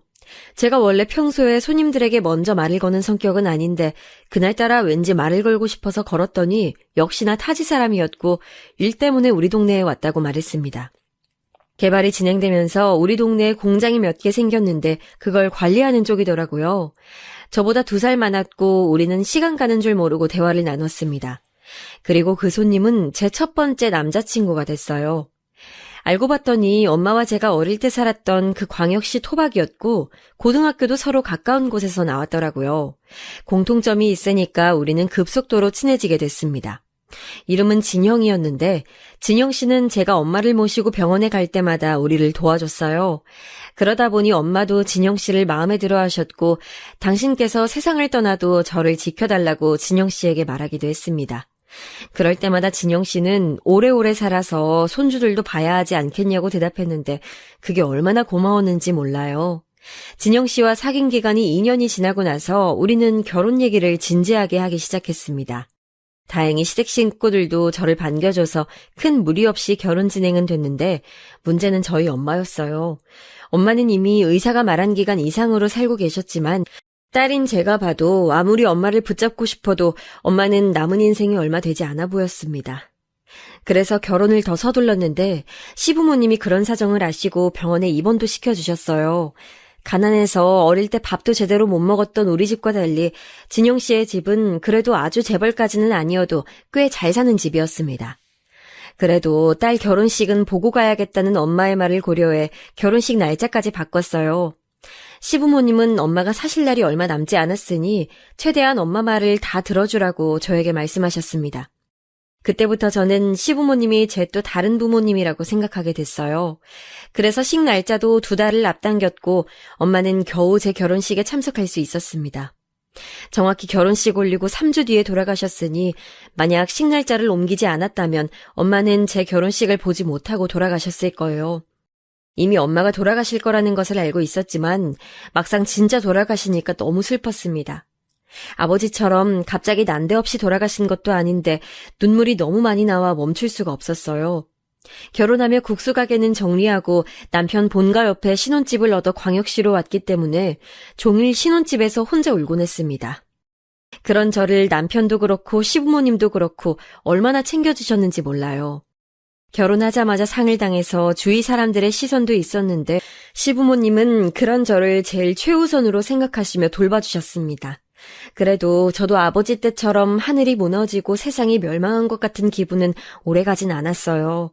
시어머니가 그때 저에게 하늘에서 두 분이 지켜보실 테니 당신들이 저를 딸처럼 여길 거라고 하셨는데 진짜 그 말대로 시부모님은 저에게 잘해주셨습니다. 시집살이가 대한민국의 오랜 전통 아닌 전통이고 실제로 지인들이나 바로 옆집에 살던 사람들을 보면 지독한 집들이 많잖아요. 그런데 저는 전혀 겪어보지 않았습니다. 그렇게 결혼하자마자 고아가 된 저는 남편과 신혼을 시작했는데 시부모님도 그렇고 남편도 저에게 잘해주니 금방 회복해서 평온하게 살고 있었어요. 남편 회사는 제조업 회사여서 출장이 매우 많았는데 그래도 조금이라도 시간이 나면 회사에서 밥을 먹지 않고 집에 와 제 얼굴을 보고 갈 정도로 지극정성이었죠. 제가 혼자 있어서 외로울까봐 시부모님은 저에게 언제든지 집에 와서 저녁을 먹고 가라고 하셨고 실제로 저녁 식사는 시댁에서 먹은 날이 아주 많았습니다. 전혀 저에게 부담을 주는 분위기는 아니었고 실제로 제가 찾아가면 이미 요리는 돼 있었고 설거지는 아예 제가 돌아가면 하셨어요. 청소기라도 돌리려고 하면 제 손에서 뺏어가시고 시어머니가 저를 아주 예뻐하셨습니다. 나중에 알고 봤더니 시댁에도 아픈 사연이 하나 있었어요. 남편이 외동인 줄 알았는데 알고 봤더니 여동생이 한 명 있었다고 합니다. 그런데 그 여동생이 초등학생 때 심하게 아파서 그만 하늘나라로 갔다고 해요. 그때 시어머니가 너무 많이 충격을 받아 한동안 정신병원까지 가서 입원하실 정도였다고 합니다. 저만 보면 그 여동생 생각이 나시는 건지 얼마나 딸처럼 대해주셨는지 몰라요. 지금은 세상에 없는 시누이지만 시어머니는 당신 딸이 크면 같이 하고 싶은 게 많았다고 저를 데리고 쇼핑도 많이 다니고 연극이나 영화도 많이 보러 다녔습니다. 저도 엄마가 하늘나라에 있으니까 각자 소중한 사람을 잃은 슬픔도 공유할 수 있으니 서로 좋았죠. 저야 뭐 부모님이 다 돌아가시고 친척들도 왕래가 끊겨 어디서 뭘 하는지 몰랐던 상황이라 상관없었는데 시댁도 친척이 많은 편은 아니었어요. 그래서 명절 때도 간소하게 차례상만 차리고 시부모님을 모시고 여행도 다니곤 했었죠. 그렇게 신혼생활을 몇 개월 지나고 저에게 아기 천사가 찾아왔습니다. 제 임신 사실을 알고 시부모님은 너무 기뻐서 눈물까지 흘리셨어요. 시어머니는 우리 집으로 와서 청소와 빨래도 하시고 갈비찜이나 잡채, 미역국 등 잔칫날에나 먹을 법한 음식들을 가져오셔서 저희 집 냉장고를 꽉 채워놓으셨습니다. 남편도 기뻐하고 저도 몸 관리를 잘하며 아기를 기다렸어요. 시부모님과 남편의 돌봄 덕분에 저는 무사히 첫째 아이를 출산했는데 성별은 아들이었습니다. 시부모님이 남아선호 사상이 있는 분들은 아니었지만 그래도 아들이라고 하니까 시아버지가 너무 기뻐하셨어요. 그때까지만 해도 저는 제 인생에 이제 더 이상의 고통은 없겠다고 생각했습니다. 하지만 그 기쁨도 오래가지 못했어요. 바로 시아버지가 다니던 회사가 부도가 났습니다. 꽤 높은 자리에 계셨던 시아버지는 그 충격에 바로 알아누우셨어요. 갑자기 생계가 끊기니 시댁은 많이 어려워졌습니다. 남편이 열심히 일해서 시부모님에게 도움을 드리려고 해도 당시 경제가 좋지 않아 그것도 한계가 있었어요.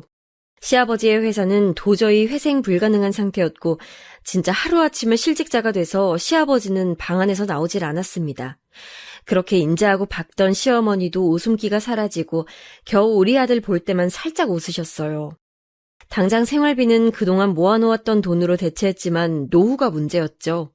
남편도 술을 마시는 날이 많아졌고 시어머니는 당신이라도 일해야겠다며 밖으로 나가 공장에 가셨어요. 하지만 시어머니는 평생을 집에서 살림하셨던 분이라 공장에서 일하는 걸 몸이 버텨주질 못했습니다. 공장에서 벌어오는 월급보다 병원에 가서 내둔 돈이 더 많을 지경이었죠. 결국 저는 남편과 상의 끝에 가게를 하나 열기로 결심했습니다. 제가 국수 가게를 하다 남편을 만났잖아요. 그래서 돈을 최대한 끌어모아 작은 크기의 국수 가게를 똑같이 시장에 열게 됐어요. 빚을 내서 열었던 가게라 얼마나 열심히 일했는지 모릅니다. 시어머니도 저를 돕겠다고 나오셔서 도와주셨는데 전 아직 돌도 안 된 아기를 업고 일했어요. 진짜 아무리 아기가 아파도 문을 열었고 최대한 친절하게 손님들을 맞이했습니다. 장사가 그렇게 처음부터 잘 된 건 아니었는데 그래도 망하라는 법은 없는지 꾸준히 찾아주시는 단골들이 생기기 시작했어요. 시어머니도 옆에서 저를 많이 도와주셨고 전 돈을 버는 족족 저금도 하고 시아버지 건강을 챙기려고 시장을 돌아다니며 홍삼부터 몸에 좋다는 모든 음식을 사서 드렸죠. 시아버지가 눈물을 보이며 당신들은 해준 것도 없는데 왜 이렇게 며느리가 지극정성이냐고 했는데 그 말에 울컥했던 것이 생생히 기억납니다. 해준 게 없다뇨, 어머님. 아버님은 제 부모님인데 그런 말 하지 마세요. 어머님도 저한테 미안하다고 그만하세요. 실제로 시어머니는 제 얼굴만 보면 미안하다고 하셨는데 가족이란 게 이럴 때 돕고 살아야 하는 거잖아요. 그래서 진짜 제가 당당하게 말할 수 있을 정도로 전 열심히 일했습니다. 그렇게 몇 년이 지나니까 단골도 많아지고 가게 서정도 나아져서 직원까지 두고 일할 정도로 장사가 잘 되기 시작했어요. 시부모님께 용돈도 드리고 남편과 같이 우리 아들도 열심히 키웠습니다. 조금 그렇게 숨통이 트이니 시아버지도 정신 차리고 택시 운전이라도 해야겠다며 밖에 나가서 경제활동을 하시기 시작하셨습니다.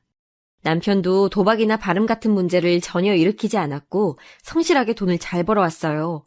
그런 평화로운 시기가 오니까 저도 마음이 편해졌는지 바로 둘째 아이가 생기게 됐습니다. 제가 둘째를 임신했다고 하니 시부모님은 크게 기뻐하셨어요. 그러면서 제 건강이 염려된다고 가게에 적당히 나오라고 하셨는데 그래도 제 가게니까 저는 임심한 몸으로 가게에 나갔습니다. 아니 사장님, 임신했는데 무리하는 거 아닌가? 적당히 해요. 내가 적당히 하면 국수 못 먹잖아요. 그래도 괜찮아요? 아, 그러네. 아이고. 손님들과 농담도 주고받으며 열심히 무거운 몸으로 일했어요. 시아버지는 그런 저를 보고 안쓰럽다고 택시를 타고 출퇴근을 시켜주셨습니다. 고작 왕복 20분 거리의 짧은 거리였는데도 기어코 본인이 데려다 주신다고 하니 거절하지 않았어요. 그리고 둘째를 무사히 낳게 됐는데 전 아이들에게 고마운 것이 임신했을 때 전혀 입덧이 없었다는 거예요. 첫째도 둘째도 몸에 무리가 크게 가지 않았고 병원에 갈 때마다 산모도 아이도 매우 건강하다는 말을 해주셨습니다. 출산할 때도 둘은 멀쩡하게 자연분만으로 태어났는데 아주 사소한 문제도 없었어요. 특히 둘째는 첫째보다 더 입덧이나 임신 때 걱정할 요소가 전혀 없었습니다. 둘째는 딸이었는데 그 소식을 듣고 시어머니가 누구보다 기뻐하셨어요. 아마 죽은 시누이가 생각나서 그랬던 것 같습니다. 전 가게를 하니까 시어머니와 시아버지가 우리 아이들을 많이 봐주셨어요. 지금 생각해도 참 감사한 부분인데 시아버지는 아들을 택시에 태워 같이 다니기도 하셨습니다. 딸은 너무 어리니 제 등에 붙어 있었는데 아들이 그걸 보며 되게 슬퍼했거든요. 그걸 눈치채시고 바로 아들을 데리고 같이 다녔는데 아들은 그 기억이 참 좋았다고 합니다. 가끔은 손님도 태우지 않고 둘이 근교에 가서 낚시도 하고 오곤 했거든요. 이렇게 좋은 시부모님이 있으니 저도 가게에서 얼마나 열심히 일했는지 몰라요. 고난이 있어도 가족끼리 뭉치면 끄떡 없다는 것을 깨닫게 된 계기가 되기도 했습니다. 하지만 그 행복도 잠시 깨지게 됐는데 바로 시아버지가 사고가 나셨어요. 손님을 태우고 가다 트럭하고 부딪혀서 중환자실에 입원하게 되셨는데 그 소식을 듣고 얼마나 놀랐는지 모릅니다. 그때 저는 가게에서 시어머니와 아이들과 같이 있었는데 전화를 받고 바로 가게 문을 닫고 병원으로 달려갔어요. 천만다행으로 우리 아버지가 그랬던 것처럼 바로 즉사하신 것은 아니었고 아직 숨은 끊어지지 않았다고 했지만 상태가 워낙 심각해서 큰 수술만 4번을 했습니다. 남편은 일해야 하니까 시어머니와 제가 돌아가며 시아버지를 지켰는데 병원비가 말도 못할 정도였어요. 나중에 의사가 수술 비용을 말할 때는 시어머니가 제 손을 꼭 잡고 이렇게 말씀하셨습니다. 그냥 보내주자. 그동안 아들 부부한테 받은 게 많아 더 부탁하는 것도 염치가 없어. 이미 3번의 수술을 한 상태였고 마지막 남은 희망으로 수술하려 했는데 시어머니는 엉엉 우시며 하지 말자고 하셨어요. 그래도 남편과 저는 끝까지 최선을 다해야 후회가 없다고 시어머니를 설득하고 은행에 가서 대출을 받아 수술비를 냈습니다. 그때는 당연히 돈에 관한 생각을 했지만 그것보다 시아버지가 제발 하늘나라로 가지 않길 바랐어요. 저는 종교도 없는데 아이들을 데리고 교회에 가서 기도를 얼마나 했는지 모릅니다. 남편의 눈물도 그때 처음 봤는데 너무 절망적으로 수술이 그렇게 좋게 되지 않았습니다. 시아버진 돌아가시기 직전에 잠깐 정신이 들었는데 그때 저를 보고 미안하다고 하셨어요. 저도 참을 수가 없어 울면서 다 괜찮으니 제발 정신 차리라고 했는데 그 말을 끝으로 시아버지는 돌아가시게 됐습니다. 시아버지가 돌아가시고 저는 슬픔을 빨리 떨쳐내지 못했어요. 가게도 나가기가 싫어 문을 닫는 날도 많았고 아이들을 돌보는 것도 힘들어 어린이집에 돌도 안 된 둘째를 보내기도 했습니다. 왜 힘든 일은 한 번에 일어나는지 모르겠는데 남편의 회사가 그때 너무 휘청거려서 월급도 밀렸습니다. 당장 생활비가 없으니 가게에 나가야 했는데 그게 쉽지 않았어요. 다 놔버리고 싶었고 정신을 차릴 수가 없어 하루하루 술에 의존하며 살았는데 그때 제 곁을 지켜준 것이 바로 시어머니랍니다. 시어머니는 당신 남편이 돌아가신 거니 저보다 더 슬펐을 텐데 저도 그렇고 남편도 그렇고 둘이 너무 슬퍼하니까 본인이 더 힘을 내서 우리를 위로하셨어요. 제가 방치해놓은 가게도 나가서 본인이 다 일하시고 우리 집에 와서 집안 살림도 도와주셨습니다. 그래서 저도 차차 정신 차려서 다시 가게에 나갈 수 있었어요. 시어머니는 저에게 남는 건 가족뿐이니 당신이 죽어도 우리끼리는 잘 살아야 한다고 이런 고통을 겪으면 더 단단해진다고 하셨습니다. 그 말에 정신 차리고 저도 가게를 열심히 나가기 시작했고 아이들 돌보는 것도 절대 소홀히 하지 않았어요. 남편과 긴 얘기 끝에 시어머니를 우리 집으로 모시고 왔고 시어머니와 시아버지가 살던 집은 처분했습니다. 시어머니는 우리에게 폐를 끼치기 싫다고 끝까지 거절했지만 남편과 제가 막무가내로 시어머니를 모셨어요. 나이가 드시니 거동이 점점 불편해지실 텐데 시어머니만큼은 빨리 보내고 싶지 않았습니다. 시어머니는 참 고마우신 분인데요. 제가 식당을 하니 집에 있는 엄마들처럼 아이들을 하나부터 10까지 챙겨주진 못했어요. 그래도 최선을 다한다고 하긴 했지만 어느 정도 한계가 있었죠. 그럴 때마다 시어머니는 저를 대신해 우리 아이들을 챙겨주셨습니다. 저한테 그러셨던 것처럼 아이들에게도 지극정성으로 대해주시니 우리 아이들도 할머니를 참 좋아했어요. 5명이 같이 여행도 다니고 아주 행복하게 살게 됐죠. 우리 아이들 얘기를 하자면 특히 첫째 아들이 진짜 순둥이라 어릴 때부터 제가 등에 업고 일하면 울지도 않고 가만히 있어서 손님들이 인형이냐고 물어볼 정도였어요. 원체 순하게 태어난 아들은 딸이 장난감을 뺐거나 그래도 울지 않고 오히려 더 가지고 놀라고 하고 유치원에 가서도 누가 괴롭히면 그대로 괴롭힘을 당하는 아이였습니다. 답답한 마음에 너도 맞으면 때리라고 해도 들은 척도 하지 않고 오히려 저한테 때리면 친구가 아프니까 그런 소리 하지 말라고 하더라고요. 시어머니에게 말하면 남편이 어릴 때 그랬다던데 이래서 부전자전 소리가 있는 것 같습니다. 아들은 원래 조용하고 말수가 별로 없어서 오죽하면 제가 어릴 때 걱정이 되어 병원까지 데리고 갔을 정도예요. 병원에서는 아들이 발달 과정이 느린 것도 아니고 그냥 때가 되면 알아서 걷고 말하고 할 테니 걱정하지 말라고 했는데 전 걱정이 이만저만이 아니었습니다. 특히 그 걱정은 유치원 때가 제일 심했어요. 아들은 숫기도 없고 소심한 편이라 항상 친구들에게 맞고 돌아왔거든요. 그래서 남편과 저는 일부러 운동학원에 보내기도 했는데 소심한 성격은 고칠 수가 없었습니다. 학교에 가서 적응하지 못할까봐 걱정을 많이 했는데 정말 다행히도 아들이 공부를 잘했어요. 저는 사실 처음에 아들이 1등을 했다는 소식을 듣고 믿지 않았습니다. 근데 진짜로 아들은 조용히 하교하고 돌아와서도 혼자 집에서 공부하고 숙제하고 도서관에 가서 책을 읽었어요. 남편도 저도 아이들에게 공부하라고 압박을 주는 사람들이 전혀 아니고 시어머니도 전혀 그런 분이 아니라 아무도 아들에게 공부 소리를 하지 않았는데 자기가 나서서 그렇게 하더라고요. 아이가 공부를 잘하는데 싫어할 부모가 어디 있겠어요? 또 우리가 살던 동네가 워낙 좁아서 한 다리 건너면 다 아는 사이였는데 그래서 손님들이 이 집 아들이 1등이라며 소리를 하면 저도 모르게 입이 찢어질 정도로 웃었죠. 그렇게 넉넉한 형편은 아니었어도 공부한다는 아들에게 적어도 누가 되진 않아야 한다는 생각에 더 열심히 일했습니다. 그래서 힘들어도 힘들다고 느끼지 못했죠. 조용하고 공부만 하는 아들과 달리 딸은 억세고 장난기도 많았습니다. 저와 남편이 매일 하던 말이 오빠 괴롭히지 말라는 소리였을 정도였죠. 딸은 오빠를 괴롭히는 사람이 있으면 가서 자기가 때릴 정도로 강한 아이였어요. 공부를 그렇게 잘하진 않았는데 그래도 사교성이 좋고 부침성이 좋아 친구들이 매우 많았습니다. 선생님들한테도 예쁨을 많이 받고 교우 관계가 워낙 좋아 큰 걱정은 없었어요. 공부는 오빠가 잘하니까 자기는 연예인이 되겠다고 하는 딸을 보며 저는 어이가 없기도 하고 웃기기도 해서 얼마나 웃었는지 모릅니다. 실제로 딸은 평균보다 성적이 좋지 않았는데 남편과 저는 아무 상관이 없었어요. 우리가 그래도 집에서 계속 웃으며 지낼 수 있는 이유는 딸이었으니까요. 시어머니도 어쩜 저렇게 한 배에서 나왔는데 둘이 성격이 다르냐며 신기해하셨습니다. 그렇게 아들이 중학교를 졸업할 때까지 우리는 평범하고 행복하게 큰일이 없이 살아왔어요. 아들은 공부를 잘했으니 학교에서 저를 선생님이 부르셔서 찾아갔더니 기숙사가 있는 명문고등학교에 보내는 게 어떠냐고 하더라고요. 그 말을 듣고 남편하고 수소문해서 알아봤더니 실제로 좋은 학교였는데 문제는 돈이었습니다.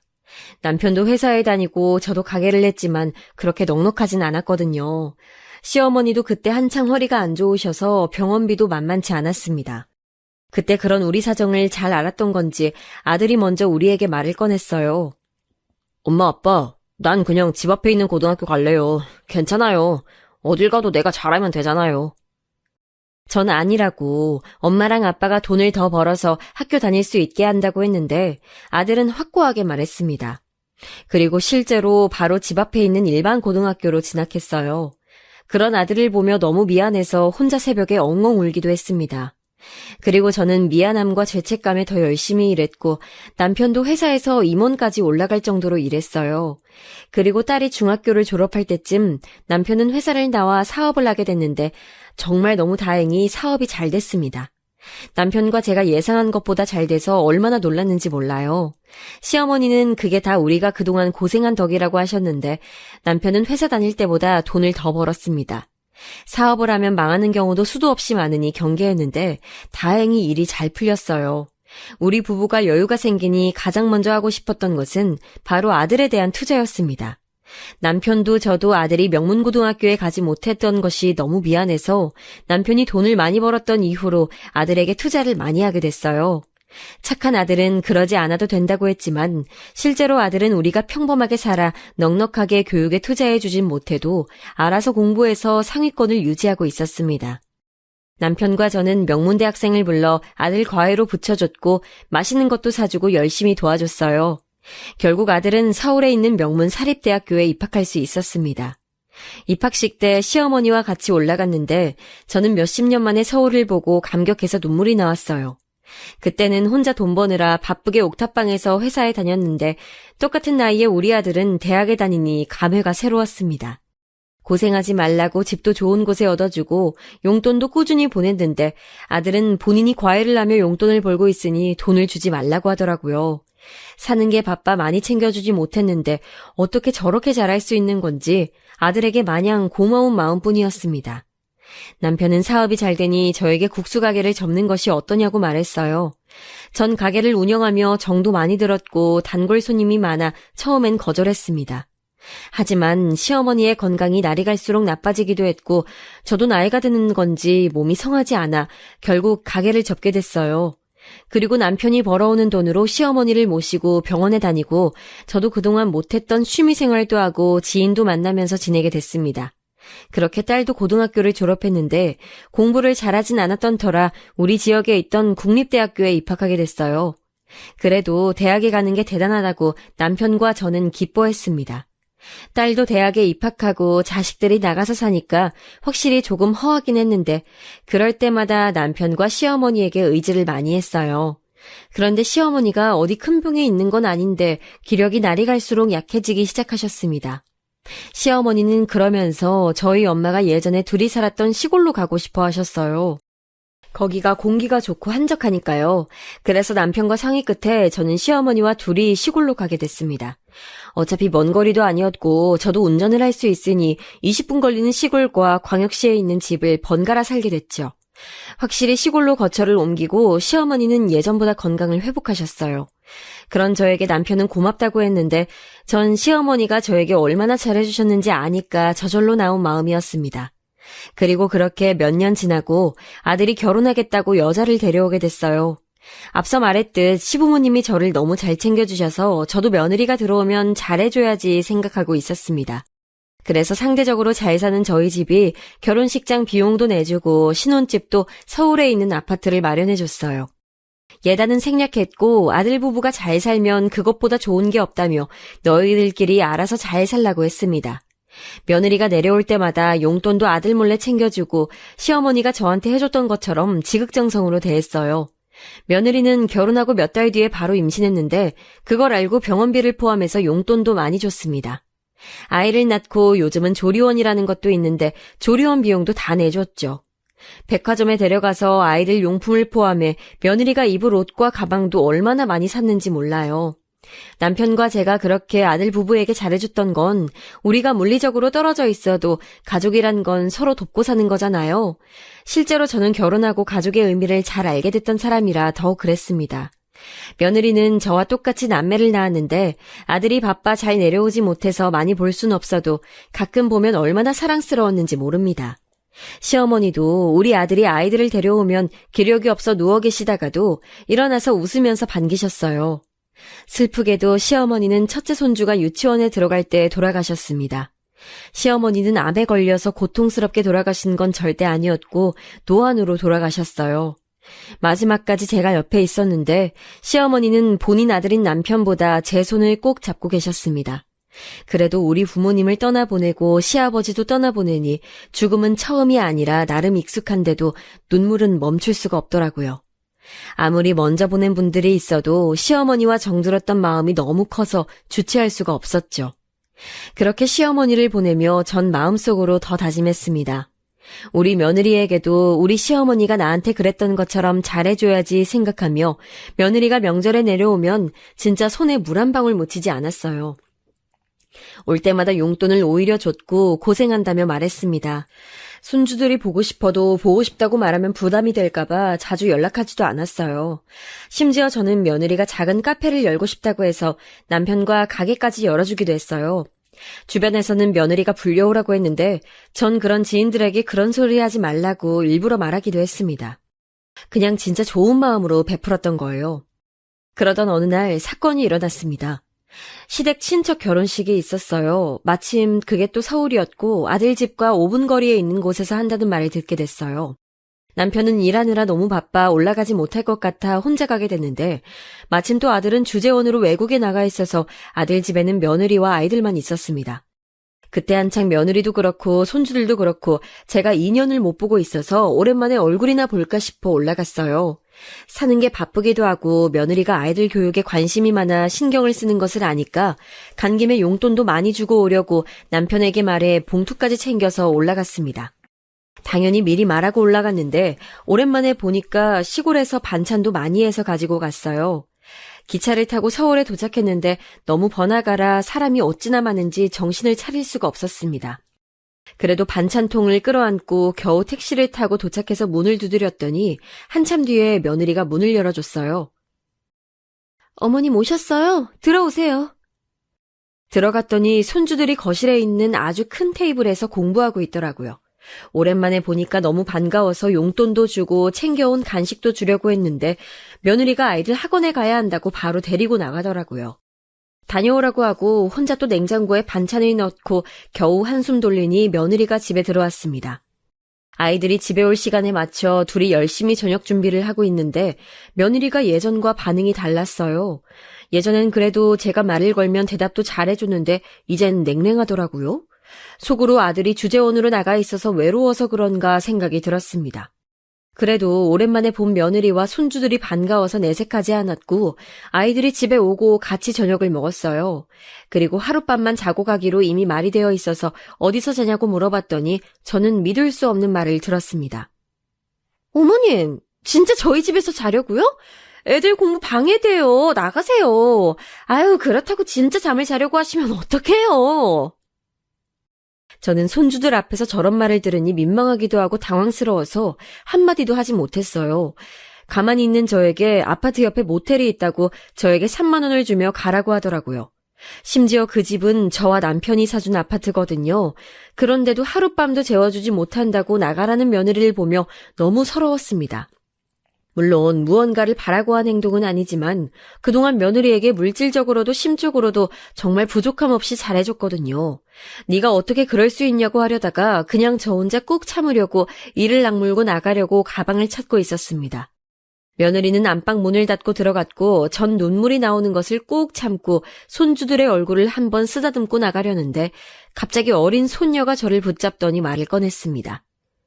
할머니, 엄마가 맨날 이상한 아저씨 데리고 와요.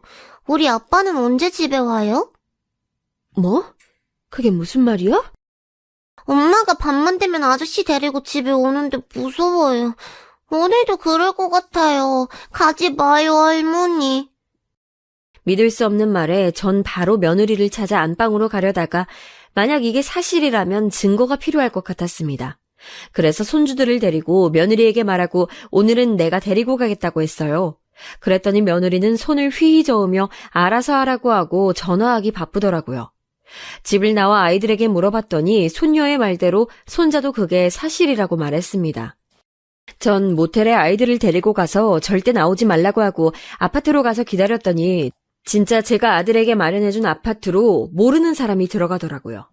바로 그 모습을 사진을 찍어놓고 제 남편에게 전송했습니다. 당연히 남편은 바로 전화가 왔고 그 뒤로 무슨 정신으로 지냈는지 모르겠어요. 아이들의 진술도 있었고 결정적으로 제가 찍은 사진도 있었고 무엇보다 며느리 핸드폰에는 바람의 흔적이 가득했습니다. 걸리지 않겠지 생각했던 건지 증거가 너무 많아서 골라내는 것이 오히려 힘들었어요. 남편과 제가 며느리가 부담될까봐 일부러 연락하지 않았었는데 그걸 이용한 거였죠. 심지어 남편과 제가 마련해준 카페에도 그 남자와 같이 일하는 모습에 입을 다물 수가 없었어요. 외국에 있던 아들에게 연락해서 상황 설명을 하니 한숨을 푹 쉬더라고요. 며느리는 처음엔 죽어도 자기 잘못이 아니라고 하더니 나중에 소송을 하며 재산 분할이 끝나자 그제야 자기가 미쳤다고 한 번만 용서해달라고 빌었습니다. 전 머리가 아파 변호사를 세워 해결했는데 결론만 말하면 며느린 결국 이혼당해서 쫓겨났습니다. 그동안 우리 아들이 벌었던 돈으로 그 남자와 얼마나 자기 돈인 것처럼 행동했었는지 아이들에게도 신경을 쓰지 않았더라고요. 공부하라고 학원만 계속 돌리고 식사는 제대로 챙기지도 않았다는 소리를 듣고 우리 손주들이 불쌍했습니다. 아들은 바로 한국으로 와서 아이들을 챙겼고 양육권도 지켰어요. 며느리의 발음이 충격이었는데 다행히 아들과 손주들은 금방 회복했습니다. 남편과 저도 옆에서 많이 도와줬어요.